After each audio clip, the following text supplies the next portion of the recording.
guys, so as we are now officially in April and the first quarter of the year is out of the way, I thought it might be nice to have a little check-in and see whether or not I'm still on track for the goals that I set at the beginning of this year.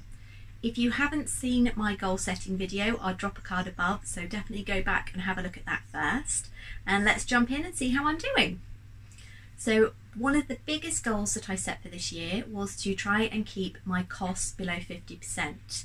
The last few years this figure has been creeping up, and obviously it does have a big impact on the profit that I make from the business. As some of you will know, I've said before, I suffer with shiny object syndrome, which means that if I see something new business related, especially equipment, I will tend to buy it. It will then sit up on a shelf somewhere and not be used. Those of you that have been around for a long time know that I am still not selling anything that I have made with my whic machine, and this was purchased over a year ago. So yeah, I can't say that I have made anything ready to sell with that because I haven't. It's now moved places. It's moved from being on the works top to above where the printers are all stored now. So yeah, not really doing so well on that one, but I am planning to actually make some items for Father's Day, some greetings cards with it. So fingers crossed, next time I check in, I can say tick, done. So regarding keeping costs below 50%, I've had a few expenses that weren't quite planned for this year. I have a big A3 printer. My Epson 1500 has been going strong for about 7 years. However, the loading little wheel that kind of grabs the paper and takes it through has been on its way out for quite some time, and I have to clean it with alcohol probably every 2 or 3 pages, and if I'm feeding anything through that's heavier than copy paper, I have to manually jam it through. So this was no fun last year when I had all those lovely milestone boards to do. It's an absolute shame because the printer itself prints beautifully. The colours are fantastic, the quality is amazing, and I was very torn as to whether or not to upgrade to a newer Epson, but I did a lot of research and I went with a Canon in the end. This is a completely new manufacturer to me. Obviously I know they are well established and they have some very die-hard core fans, which is fantastic, and that was one of my deciding factors. The other was the cost. The Canon was the Pixma 8P870 and I had to pay £230 for that for an A3 Plus printer, versus I think the Epson that I wanted, which was on a par, was almost double the price. So trying to keep in with my profits, I decided to go for the Canon, and so far it's been okay. I'm not going to lie, I do prefer my Epson, and I am still finding myself reaching for it and printing out on that as opposed to using the Canon itself. I'm sure I just need to get to grips with it. It's some technical bits and pieces such as the ICC profile, which is what tells the printer the correct colours to print. Doesn't seem to be as good on the Canon as it is on my Epson, and I am struggling to upgrade it and to find a good kind of match for the papers that I'm using, but fingers crossed I'll get there soon, and I hope that I will love the Canon as much as my Epson. So part of the main goal was obviously ensuring that I am being paid a fair wage for the work that I'm putting into the business. To give you a brief overview, most of my day is actually spent working on my business rather than filling orders.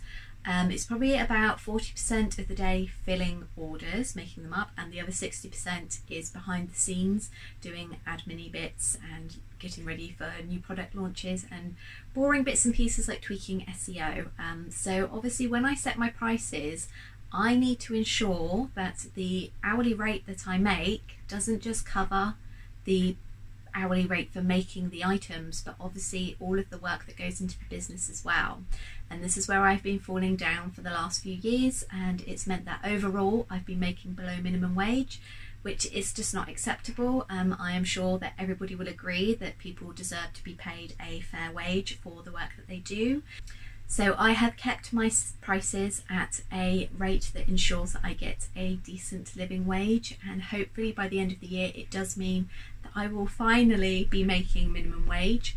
The temptation to adjust the prices has been there a few times, I'm not going to lie, but I have just quelched that and decided that I would rather not make the sale and perhaps sell something that is priced fairer than drop the prices and then end up having to work ridiculously hard and still not see minimum wage. So that again is a good positive. I'm holding firm on that, and it does mean that I am on track to ensure that I meet the goal of ensuring my costs are not more than 50%. So goal 2 was actually to grow to 100 subscribers on YouTube, and oh my goodness, thank you so much guys, because I am definitely well on my way to getting there. A huge thank you to every single one of you that has liked, commented and subscribed on my videos, and I am finding that week on week I am getting more and more views, which is just blowing me away. I know that it is a modest number compared to lots of creators that are doing similar videos to me, but each and every one of you, I want to say a huge thank you. It really does mean so much to me, and I'm getting a bit emotional, but it's just so amazing to see the same faces coming back week in and week out, and you wonderful lot that are sharing me on your Instagram stories as well. It's just so fantastic, and I'm really not expressing myself very well here, but I am literally beyond thankful to each and every one of you. So I can say with absolute certainty I am definitely on my way to meeting that goal, which is fantastic. The other big goal was meeting holiday launches. So as you know, I have managed to miss Valentine's Day, Mother's Day, and I made an executive decision to skip Easter as a product launch.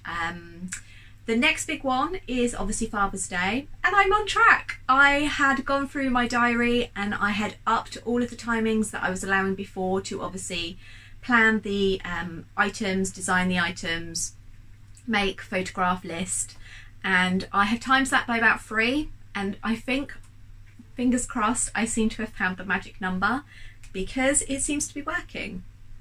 It means that if something goes wrong one week, or if I've had something that I wasn't anticipating, then I don't have to sweat it out so much because the timeline isn't quite so tight, and I'm confident going forward that I am going to ensure that I meet all of the consequent holidays for retail dates going forward. So again, that's a great big tick. I am on track for that one.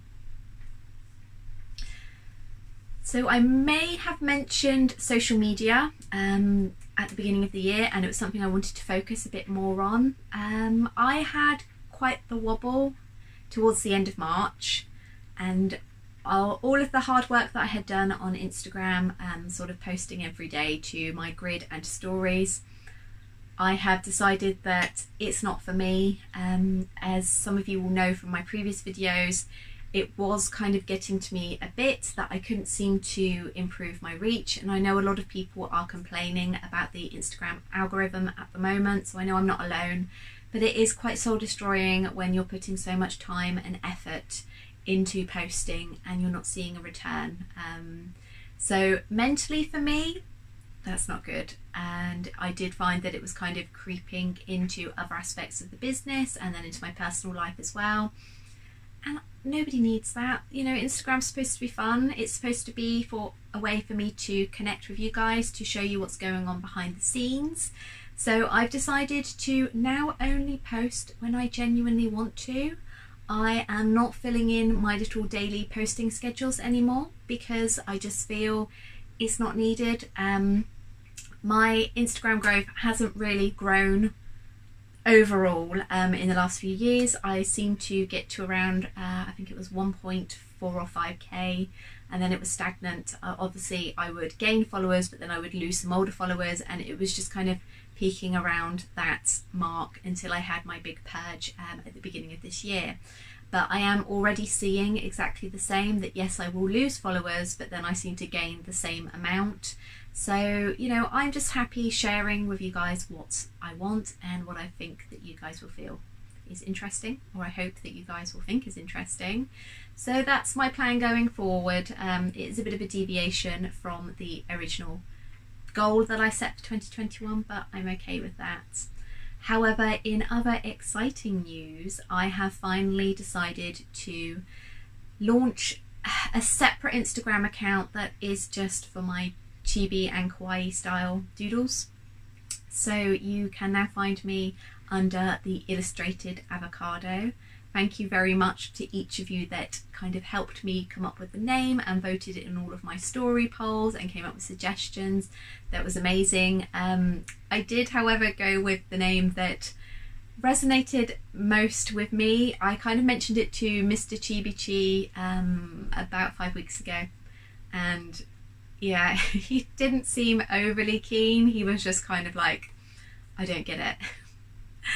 But I don't know, it spoke to me, and I decided it was quite memorable, it was quite cute, and you know, there's a lot that I can do to build around the branding. For now, the Illustrated Avocado is not business related at all. It is just a place for me to share the progression of getting back into drawing. I am at the moment just following other illustration accounts or accounts that have got a art aesthetic that I really enjoy, so it's being used mainly for inspiration and, as I said, just somewhere to document my journey. But please feel free to hop over and have a look if you'd like. Eventually, yes, I may decide to launch a business from that. That was the original goal. I have already had some requests for stickers for my little Froggo dude, and Carrie from Choreography recommended that he would look quite sweet on some washi tape, and I have for personal use been using him in a planning insert for my Filofax. So yeah, I mean, maybe watch this space, but for now it's just nice to have somewhere completely personal that's not driven by a business mind, that's just about connecting with other artists and just, yeah, really finding the joy again, I guess, in social media. And I have to say, my reach on there has already surpassed what was going on with Chibi Designs, so that will just give you some indication of how rubbish the algorithm is at the moment, because I currently have less than 50 followers on there, and yeah, versus I think it's 1.3 or 1.2k on the Chibi Designs account. So that's mad, but there we go. That's the fate of the algorithm, I guess. So overall, it seems that I am on track with most of my goals, which is fantastic. And before I go, thank you for joining me. And again, I want to say a huge thank you to each and every one of you that has hit that subscribe button. It really does mean so much to me, genuinely. And obviously, if you do like and comment, then it means that YouTube sees that people are watching my videos, enjoying my content, and it shares them with even more people. So please, please, please, definitely, if you did like the video, hit the thumbs up and drop a little comment below. And I will see you next time for another studio vlog. Bye!